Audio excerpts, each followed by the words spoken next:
Je, je Amen. lis la parole. Écoutez, Euh, qui a pris la parole, qui voulait dire? le frère Gay. C'est Ok, vas-y. Ismaël. Ah, ah, le frère Guy, ok, Ismaël, d'accord. Vas-y, mon frère. Je lis la parole au nom du puissant de Jésus-Christ. Oui. Amen. Si l'Éternel nous est favorable, il nous amènera dans ce pays et nous le demandera et nous le donnera, pardon. C'est un pays où coule le lait et le miel. Amen. Seulement, ne soyez point rebelles contre l'Éternel et ne craignez point les gens de ce pays, car ils nous serviront de patrie. Ils n'ont plus d'ombrage pour les couvrir. L'Éternel est avec nous, ne les craignez point. Parole du Seigneur, au nom de Jésus-Christ. Amen. Amen. Amen. Amen. Merci, mon frère Ismaël. C'était dans quelle version déjà? Lui, c'est Lui, bon. c'est bon. 8 secondes, ok, c'est bon. Quelqu'un d'autre a une autre version? Je suis en train de partager la version Nouvelle Bible seconde. Moi, j'ai lu second. Quelqu'un voit une autre la lecture?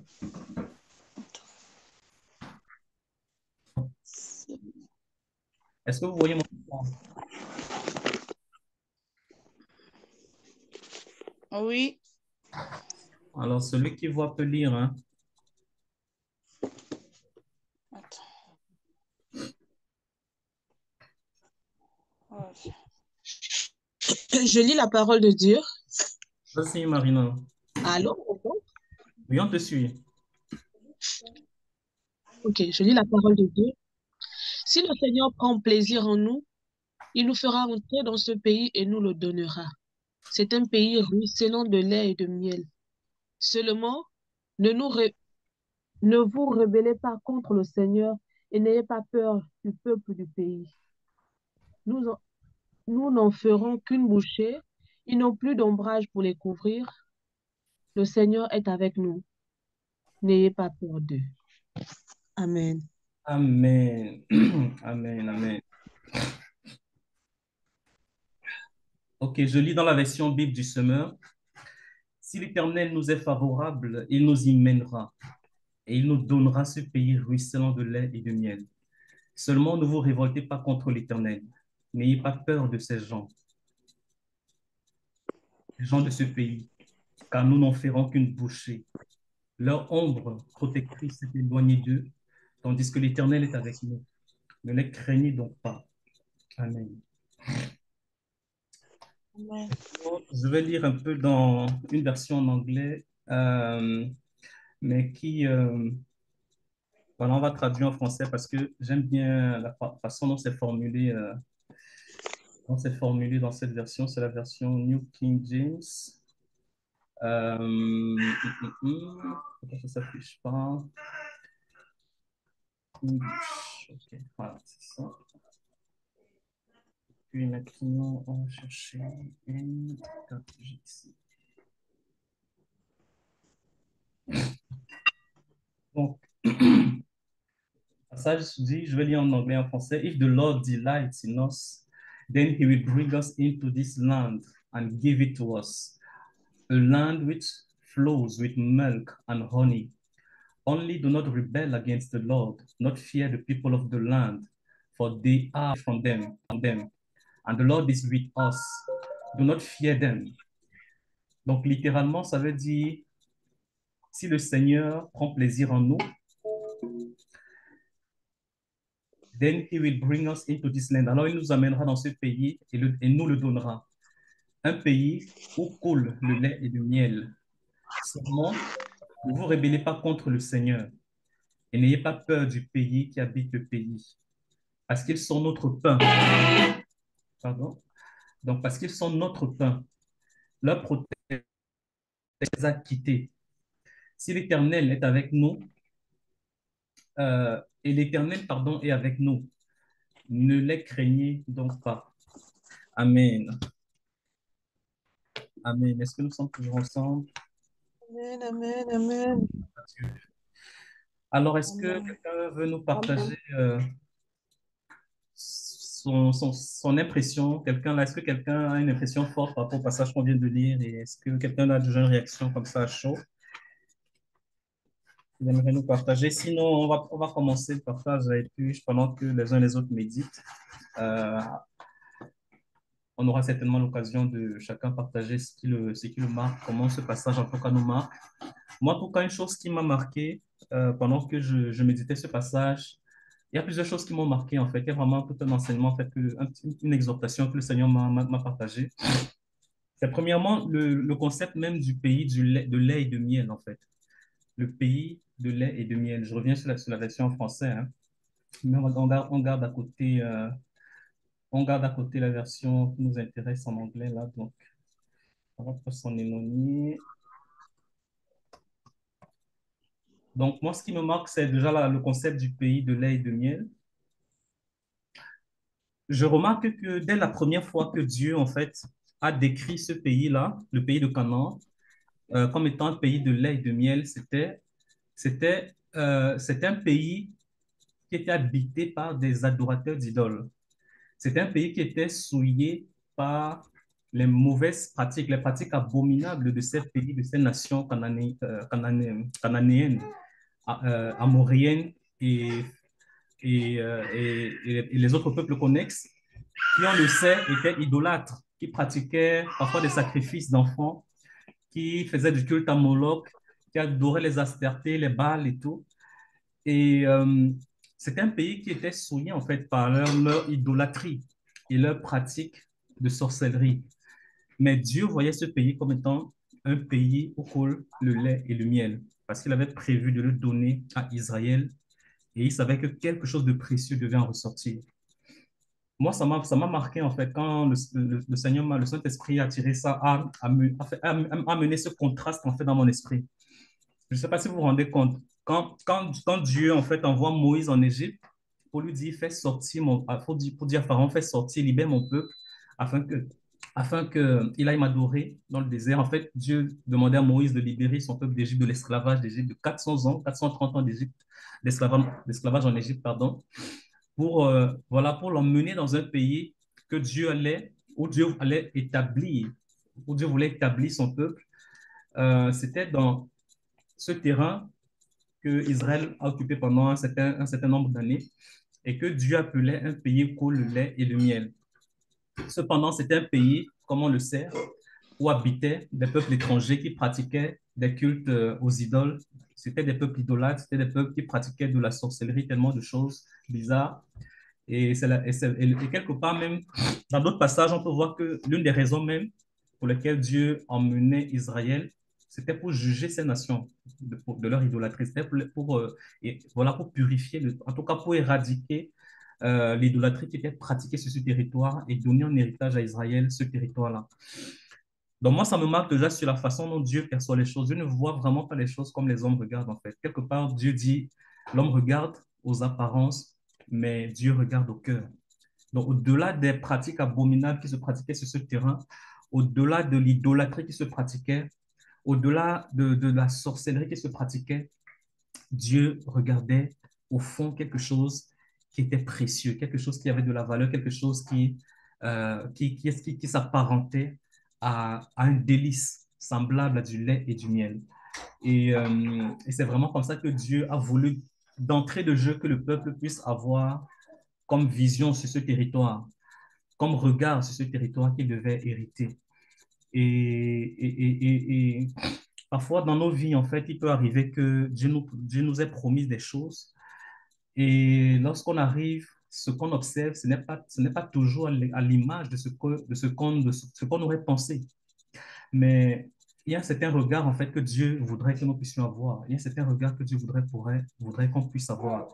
Et je pense qu'il y a des clés que ce passage nous donne sur justement comment faire pour avoir le bon regard en fait, sur les situations, sur le territoire en tout cas de nos promesses, le territoire de notre héritage. Une première chose en fait, pour comprendre ça, je seulement ramener au cas d'Israël et j'ai pu voir un peu des parallèles même avec l'histoire de notre marche avec le Seigneur. Nous savons qu'après que pardon, après que l'homme ait péché, après qu'Adam, le premier homme a péché, euh, il a été chassé du désert. Il a été chassé, pardon, du jardin d'Éden. Et il est devenu esclave de la chair. Il est devenu un homme charnel. Et ça c'est un peu l'image, en fait, du peuple d'Israël qui descend en Égypte lorsque la famine est en train de frapper la terre. On sait que les frères de Joseph, qui étaient tous fils d'Israël, voilà, ont vendu Joseph en Égypte. Et Joseph est allé en Égypte, il est devenu esclave, et puis Dieu l'a élevé, il est devenu le plus puissant de l'Égypte. Et Dieu lui a donné la sagesse pour pouvoir voilà, trouver un plan pour que le peuple puisse continuer à s'alimenter pendant que la famine frappait toute la terre. Et même c'est comme ça que Israël, donc sa famille, son père et ses frères ont pu être préservés en venant en Égypte. Mais l'Égypte est le symbole d'un lieu d'esclavage, c'est un lieu d'asservissement, parce que c'est justement ce qui s'est passé. Après que Joseph soit mort, le peuple d'Israël est devenu captif en Égypte pendant près de 400 ans. Et je vois un peu là cette descente en Égypte comme étant l'homme qui devient un homme charnel, qui devient un homme esclave, en fait, de ses sens naturels, esclave du péché. Et plus tard, lorsque Dieu envoie Moïse, lorsque Dieu envoie Moïse, euh, bon, avant ça, le territoire qu'ils ont quitté pour aller s'installer en Égypte a été abandonné justement aux nations païennes. On se souvient que Joseph et Abraham avait acquis à prix d'argent une partie du territoire euh, de Canaan, justement. Avant que Israël n'aille en Égypte et qu'il revienne prendre possession de ce pays, Abraham avait acheté une partie de ce territoire et qui appartenait donc en fait à Israël. Mais malheureusement, la famine a fait qu'ils ont tous dû quitter, tout laisser leur héritage et c'est devenu la propriété des nations païennes. Et moi, je voyais ça aussi comme étant en fait l'image sur le plan spirituel de l'homme qui, lorsqu'il a quitté le jardin d'Éden, il a abandonné cette position de privilège et de domination à des puissances méchantes, à des puissances méchantes, voilà, du royaume du diable. Et en fait, aujourd'hui, si le diable a un certain contrôle sur la terre, sur nos vies, sur nos circonstances, c'est des positions en fait de domination qui nous a volé, en fait, qui nous a dérobé. C'est des positions de domination que nous étions censés occuper, mais que nous avons abandonnées à cause de notre désobéissance et de notre captivité en Égypte. Donc ça, c'est le deuxième parallèle que je vois qui m'a paru assez intéressant. L'autre chose, c'est que maintenant, lorsque Christ est mort et qu'il est ressuscité, il a ouvert le chemin pour que l'homme puisse à nouveau rentrer dans la présence de Dieu. Ça, ce sont vraiment les bases de l'évangile. Je crois que nous sommes, on revise un peu, hein, on revise un peu les fondements. Donc, lorsque Christ est mort et qu'il est ressuscité, il a ouvert le chemin pour que nous puissions à nouveau revenir, n'est-ce pas, dans la présence de Dieu. La Bible dit que le voile s'est déchiré le jour où quand il est mort et qu'il a dit, Seigneur, tout est accompli. Le voile du temple s'est déchiré et c'était le symbole que l'homme pouvait à nouveau rentrer dans la présence de Dieu. Le lieu saint, dans le lieu saint, dans le lieu très saint, qui était seulement réservé à l'époque aux grands prêtres, est désormais accessible à tous les croyants. Dans Éphésiens chapitre 2, je crois le verset 9, là-bas, il dit que nous avons tous accès dans la présence du Père, dans le même esprit, dans la présence du Père. Donc, ça s'est accompli aussi, on va dire, dans l'ancienne alliance avec Moïse qui revenait justement pour délivrer Israël de sa captivité en Égypte. N'est-ce pas? Après les 400 années, Dieu a suscité un libérateur, Moïse, pour libérer Israël d'Égypte. Et donc, c'était comme ça, prophétiquement, une façon d'annoncer la libération que Christ devait venir accomplir pour nous délivrer de la captivité du péché, de la servitude du péché et de la chair. Donc, par sa mort et sa résurrection, c'est ce qui s'est passé. Moïse aussi, quelque part, a connu une forme de mort et de résurrection lorsque il a dû s'enfuir pendant 40 ans dans le désert. Il est mort à lui-même complètement et il a permis à Dieu de se révéler à lui. Et il est redevenu en Égypte comme étant un nouvel homme totalement transformé, tête totalement enflammée, totalement brasé, parce que justement, il a eu la révélation du buisson ardent et il était vraiment brasé de la présence de Dieu. C'était plus lui, Moïse, homme, c'était plus Moïse, l'homme qui a grandi en Égypte, c'était Moïse, l'homme, instrument entre les mains de Dieu. Et c'était un peu ça aussi le type, l'image de Christ, en fait, qui est mort et ressuscité pour accomplir ainsi notre délivrance. Ça, c'était dans le troisième parallèle. Le quatrième parallèle,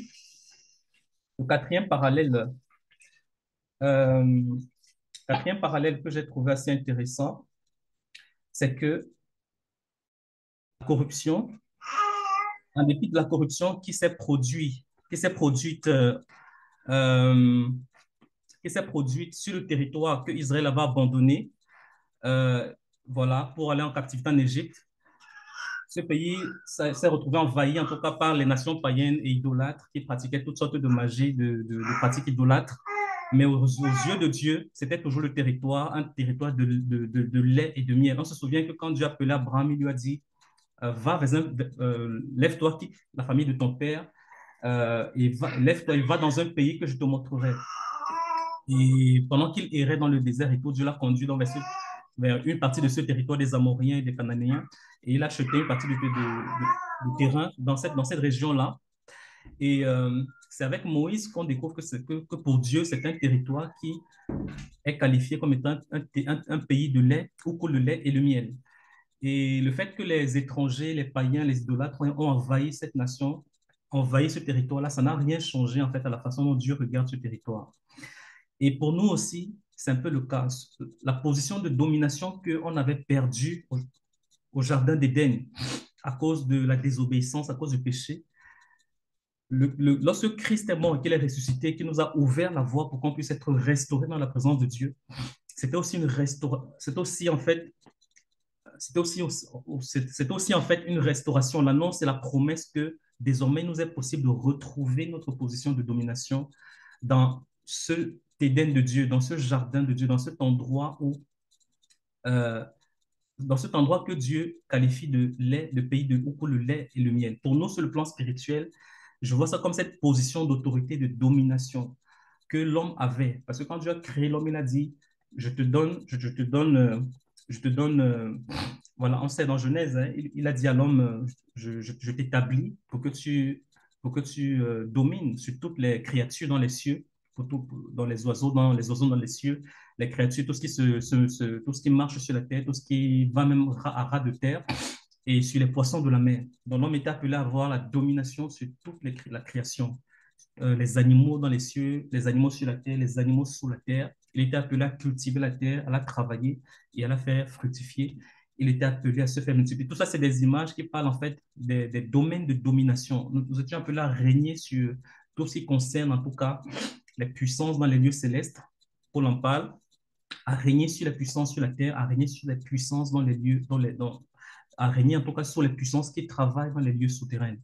Et en tout cas, Christ, par sa mort et sa résurrection, nous a restauré la possibilité de retrouver cette position de domination.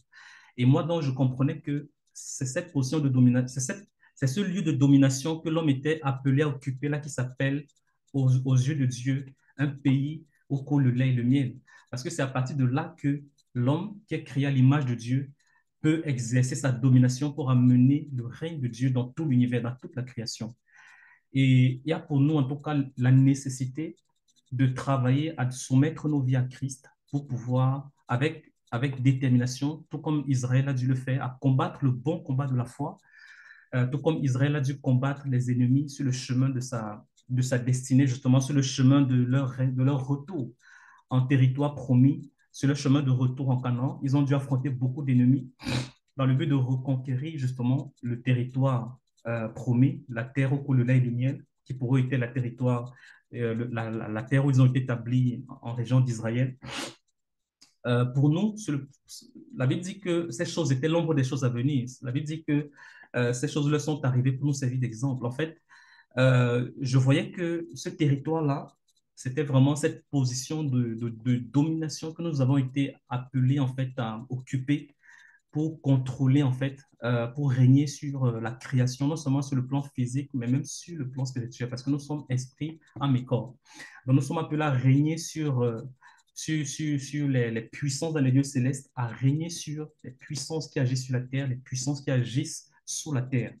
Et c'est à partir de là que nous pouvons en tout cas manifester l'image de Dieu, nous pouvons manifester l'image de Dieu, nous pouvons en tout cas amener le règne de Dieu sur la terre, dans la création, manifester le règne de Dieu dans la création. Quelque part, Paul dit que Dieu a voulu révéler par l'Église quelle est la sagesse infiniment variée de Dieu.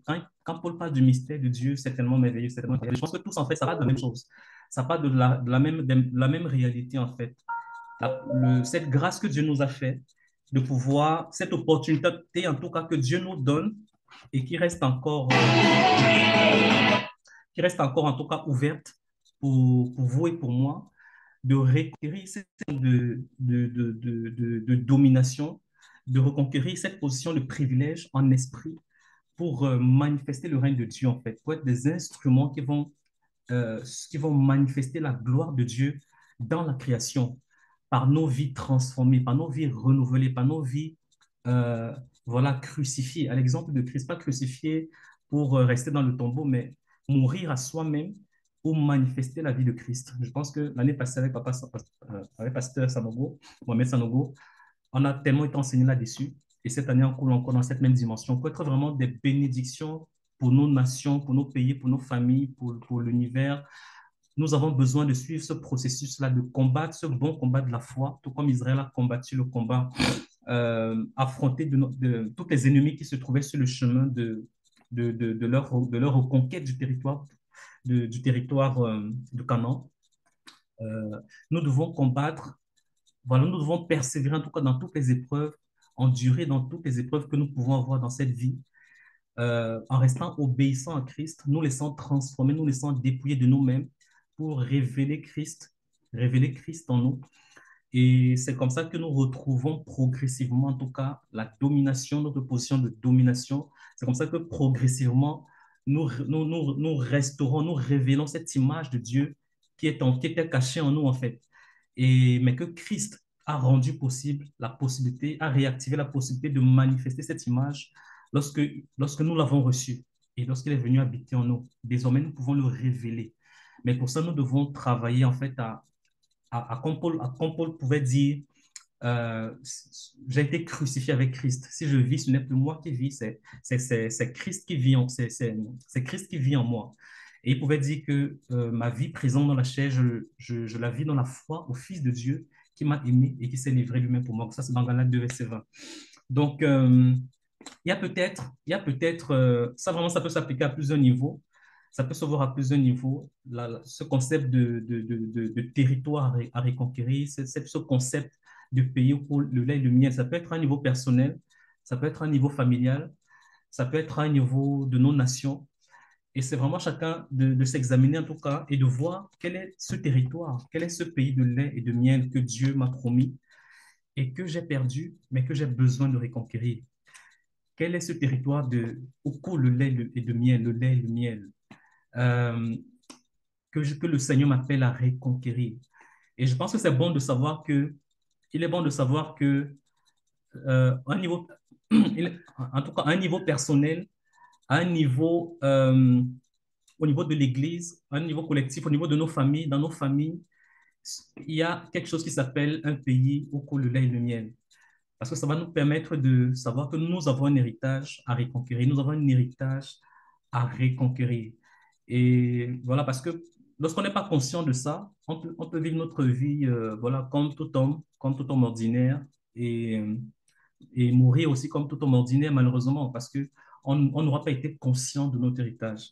Donc, je pense que le premier pas, c'est déjà d'être conscient qu'il y a un héritage qui nous attend, il y a une position de domination qui nous attend, il y a une position où nous pouvons influencer, à partir de laquelle nous pouvons influencer, nous pouvons manifester le règne de Dieu, nous pouvons manifester Christ de manière à être des bénédictions. Je pense que c'est aussi dans ce sens que c'est de ça aussi que notre pasteur nous conduit.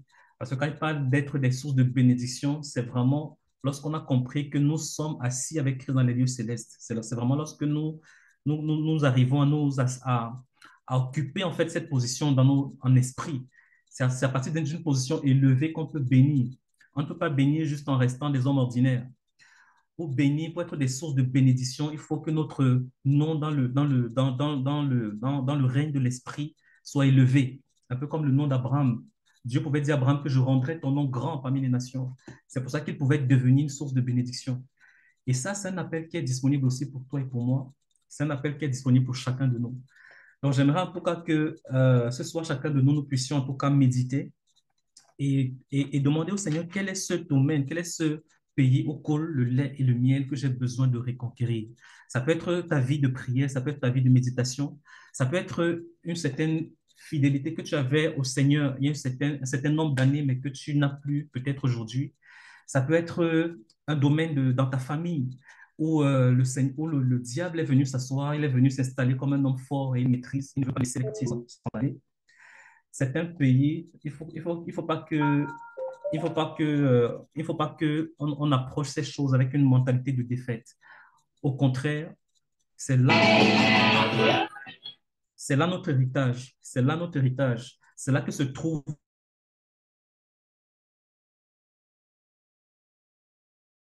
et, et où parfois il s'est comporté comme s'il ne voulait pas lâcher, comme si ça l'appartenait. C'est là que se trouve c'est là que se trouve notre héritage.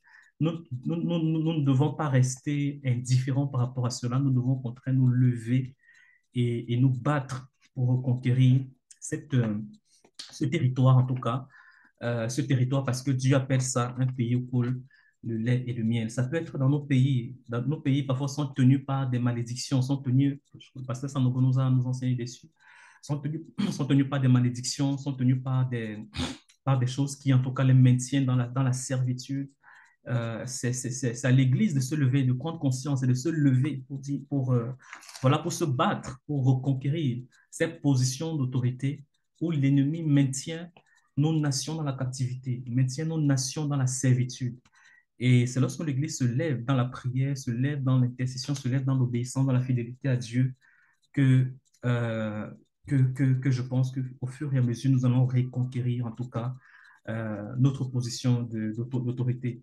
Au verset 9, il y a un regard qui est aussi important et même une information assez importante que parfois, en tout cas, qui est révélée et, et dont on n'est pas souvent conscient lorsque nous approchons ce combat de la foi pour conquérir notre terrain. Le Josué et Caleb disent au peuple que la protection de nos ennemis les a lâchés, les a quittés. Or, Dieu est avec nous. Moi, ça m'a vraiment rempli d'assurance par rapport à ça. Parce que parfois, lorsqu'on voit comment la difficulté est grande, lorsqu'on voit parfois comment les obstacles sont élevés, on a tendance à penser à nous voir comme des sauterelles en face de nos adversaires. C'est comme ça que les 38 espions qui sont partis faire, faire en tout cas l'espionnage du territoire avec Caleb et Josué, ils étaient 40. Les 38 avaient malheureusement eu le mauvais regard. Mais ce qui a distingué Josué et Caleb, c'est le regard différent qu'eux, ils ont eu. Ils n'ont pas regardé la grandeur des ennemis, ils n'ont pas regardé la grandeur des challenges, la grandeur de la difficulté. Ils ont regardé plutôt au-delà des apparences, à la aux capacités spirituelles réelles de l'ennemi. Et ils ont vu qu'en fait, la protection de notre adversaire les a quittés. Et c'est en fait là que se jouent les vrais enjeux. Si vous voyez David et Goliath, c'était pareil. Quand David voyait Goliath, il ne regardait pas sa taille, sa grandeur. Il voyait plutôt un chien qui a insulté le nom de l'Éternel. Et il sait que quand quelqu'un se met dans cette position, il a fini avec sa vie, en fait. Et il dit que pour ça, je vais donner ta vie en pâture au vautour, en fait. Donc, il avait une assurance déjà avant même que le combat n'ait commencé. Et je pense que c'est aussi à cette assurance que Dieu nous invite par rapport à nos combats, par rapport aux batailles que nous pouvons avoir dans nos familles, dans nos propres vies ou dans nos nations. Le Seigneur nous assure qu'il est avec nous et il dit que la protection de nos adversaires les a quittés.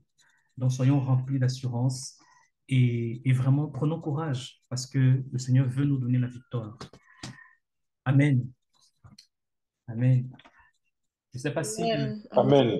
je sais pas si quelqu'un veut réagir, veut partager également ses impressions, quelque chose qu'il a compris avant qu'on prie.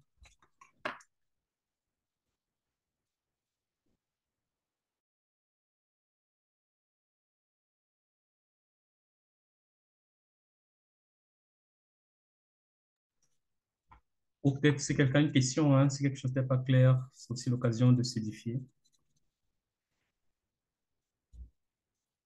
C'est bon, tout était clair? Pas de questions, Amen. pas de réaction? Sinon, on va prier. On va prier sur cette parole en tout cas. On va demander la grâce de Dieu, la grâce de pouvoir reconquérir notre pays, notre territoire.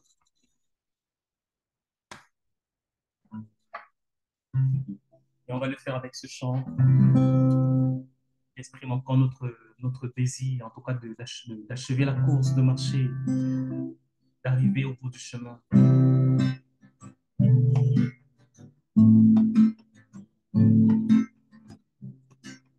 Marcher sur la voie d'éternité. Mais moi, mon Père, je veux marcher. Je veux marcher sur la voie de l'éternité. Je veux mourir vers toi, mon Père, et dans tes bras, papa.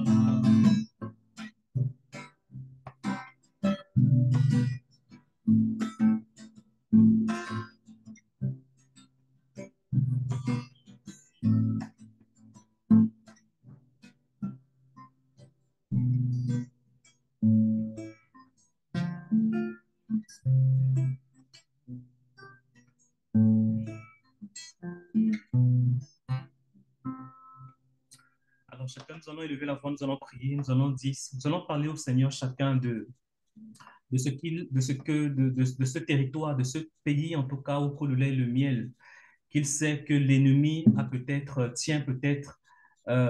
retient en tout cas, retient captif, que l'ennemi en tout cas est en train d'occuper, mais qui ne devrait plus occuper et que nous devons reconquérir. Quel est cet héritage que nous devons reconquérir, que ce soit dans nos vies personnelles, que ce soit dans nos familles? Élevons la voix et prions, demandons au Seigneur de nous remplir de la même assurance qui habitait Caleb et Josué. Demandons-lui de nous accorder ce même courage, cette même grâce de voir que le Seigneur est avec nous et que nos ennemis, en tout cas, sont en défaveur. Et nous pouvons conquérir, nous pouvons conquérir. Élevons la voix et prions. Seigneur, nous te rendons grâce. Parole, pour cette parole, Seigneur, dans laquelle Seigneur, nous voulons te rendre gloire. Est-ce que nous pouvons ouvrir les micros, s'il vous plaît?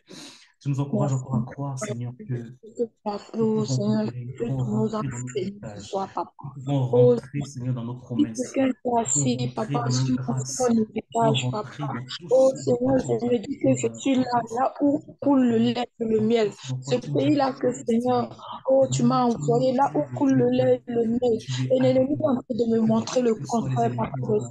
Alors pourquoi, Seigneur, je veux te prier, tu viens de m'ouvrir les yeux, oh Père. En fait, que Seigneur, l'ennemi qui est assis sur mon héritage, papa. Que toi-même, tu mets le feu, Seigneur. Tu mets le feu, Seigneur. Oh, sur lui, en fait qu'il cite mon héritage, papa. En fait que je conquiers, oh, mon héritage au nom de Jésus. Rabako, Rontegede, Kumbarabasaki, Baba, Rabamama, Rontegede, Kumbarabasaki, Baba, Rontegede, très difficile, peut-être en apparence très complexe, peut-être en apparence très difficile. Tu nous donnes aujourd'hui l'autorité et la grâce de pouvoir papa. Oh Seigneur, Seigneur, nous nous levons ce soir pour reconquérir nos promesses, pour rentrer dans nos promesses, pour rentrer dans nos héritages, dans nos vies personnelles, dans nos vies familiales, dans nos vies professionnelles, dans nos vies, dans la vie de l'Église, dans la vie de nos nations. Nous nous levons, Seigneur, comme Josué et Caleb. Nous nous levons comme un seul homme, dans l'autorité de ton esprit, pour reconquérir notre héritage, pour rentrer en possession de notre pays, de notre territoire, oh Seigneur, pour rentrer en possession de ce pays de délices, Seigneur, de notre territoire, Seigneur, nous avons pour être des instruments de ta gloire, pour être Viens, des témoins de papa, ton nous amour, aider. des témoins Viens de nous ta aider, car puissance, nous ne des pourrons pas témoins y arriver de ta sans toi, oh fidélité, des Jésus. témoins des Nous avons beautés des besoin vêtements de de Christ toi, en nous, Seigneur. et que tu Oh veux Seigneur, pour que révéler le cette monde proclamation. entier Merci Seigneur t'entourage, parce que tu nous sache que accordes la Seigneur, c'est grâce, toi qui es Seigneur, à d'être, toi. Oh de Jésus, combattre ce bon combat de la foi avec viens courage, combattre avec pour nous. La détermination, manière à combattre, jusqu'à la fin, Seigneur, pour le jusqu'au bout, pour jusqu'au bout, rentrer Seigneur, dans le jusqu'au bout. pays là où Dans ce coule le lait chemin, et le Seigneur, miel. marcher Oh dans Jésus, nous avons ce besoin chemin de de toi. l'éternité, Oh, nous avons afin, Seigneur, besoin de de te toi, glorifier, Seigneur. de Oh, t'apporter, Papa des Seigneur, un cieux, maximum de les gloire. Tu veux, forces, Seigneur, que Seigneur. Seigneur, nous portons des fruits. Oh, Papa. Le Père sera Oh, mon glorifié. Seigneur, Nous notre voulons Père, porter, Seigneur. Seigneur, Nous des mettre, fruits Papa des cieux, en sur les chevaux, t'obéissant, et les Seigneur, dans ce pauvres. domaine, en Nous te t'obéissant, Seigneur, supplions, dans cette oh parole, en Seigneur, nous t'obéissant dans supplions, cette oh promesse, Papa, nous et que avons la gloire besoin te de toi. revienne. Au nom de Jésus-Christ. Merci pour la grâce Amen. infinie. Amen. Amen. Amen. Merci Jésus. Amen. Alléluia. Est-ce que vous m'entendez? Je n'entends plus personne depuis un certain moment. Je ne sais pas si c'est mon micro, hein, mais... On t'entend? On t'entend, hein? On t'entend. Amen, frère Raoul. Son réseau est un peu... Amen. Bon. Rabakurium degede kumbaraba sakidi bababa. Rium degede kumbaraba. Seigneur, merci pour ta grâce. Merci pour ta fidélité dans nos vies, Jésus. Merci parce que tu nous aides à rentrer dans notre héritage, Papa. Merci, Abba Père. Nous te rendons toute la gloire. Nous bénissons ton Saint-Nom, oh Jésus. Alléluia. Rium degede kumbaraba.